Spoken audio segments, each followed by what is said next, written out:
Hello and welcome to my presentation to be considered for a place on the graduate program in the Department of Foreign Languages and Literatures at National Taiwan University. And in what follows, I'll stick very closely to the statement of purpose that I've provided and only expand where I feel it may be helpful.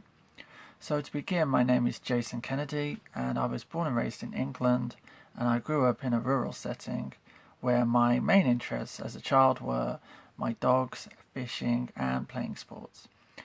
And at around the age of 12 or 13, I was introduced to literature when I was given a box of books, and in that box of books was a copy of John Steinbeck's Of Mice and Men.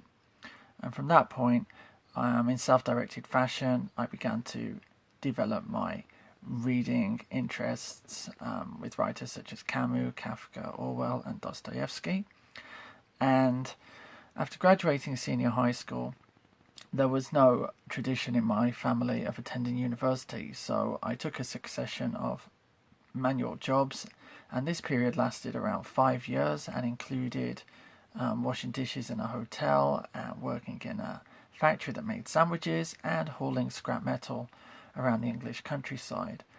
Now, what changed was that in the 1990s, the UK government introduced a scheme where students from poorer families could attend university without requiring any financial assistance from their parents, and I took advantage of this opportunity to go and study at an art college called Dartington College of Arts, where I did a BA in performance writing.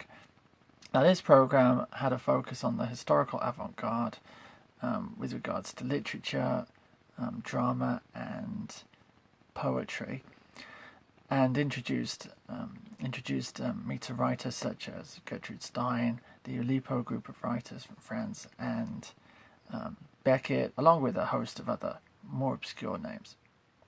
And this program also had a critical theory component, so we're introduced to thinkers such as Derrida, Foucault, Baudrillard, and Roland Barthes. And as the program sought to develop its students as both critics and practitioners, there's quite a lot of focus on what questions, such as what is a text, what is literature, what is an author, what is performance. And while I may not be so interested in those issues now, during those formative years it was very useful. And the major benefit of this program was that it gave me a greater appreciation of the scope of literary expression. Up until that point, I'd been reading what I may have believed were very challenging writers such as William Burroughs and Celine and Thomas Bernhard, but I was introduced to all kinds of other figures who don't necessarily publish conventional works of literature, and I realized that there was far more radical artists at work than I'd previously been aware of. Now, I'd also enjoyed some success as a writer before joining that program, and in 1997 I was approached by some members of the National Youth Theatre who wanted to stage some of my writings for a week of performances, and so that was done at a small theatre in Oxford in 1997. And then a few years later I carried on writing short stories, but one of them was accepted from around 20,000 submissions, I think, by the British Council for their annual new writing anthology, with the best new writers from the UK and the Commonwealth there.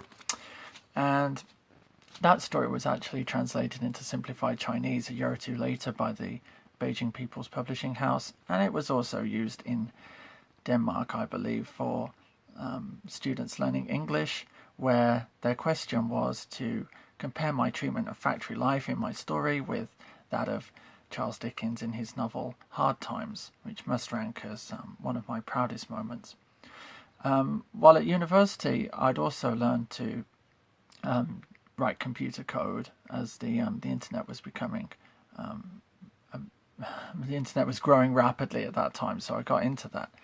And after I left university, I was free to relocate because I could work from anywhere.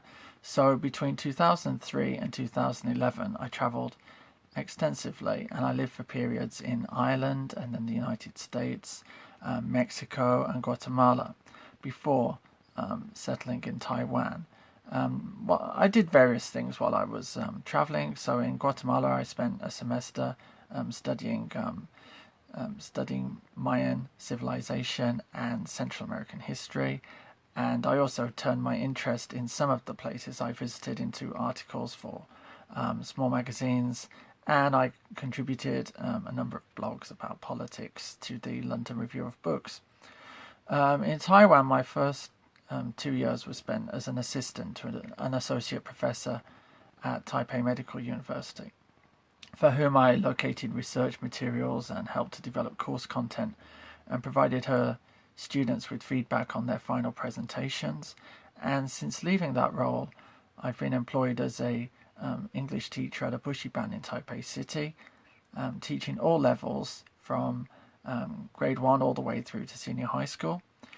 And in this role, I've developed my communication skills, I've increased my store of patience, and most importantly, I discovered a genuine passion for teaching. However, my aim would be to pass from being a teacher of the English language to being involved in the teaching of English literature. And that is the principal reason I'm applying for this master's program.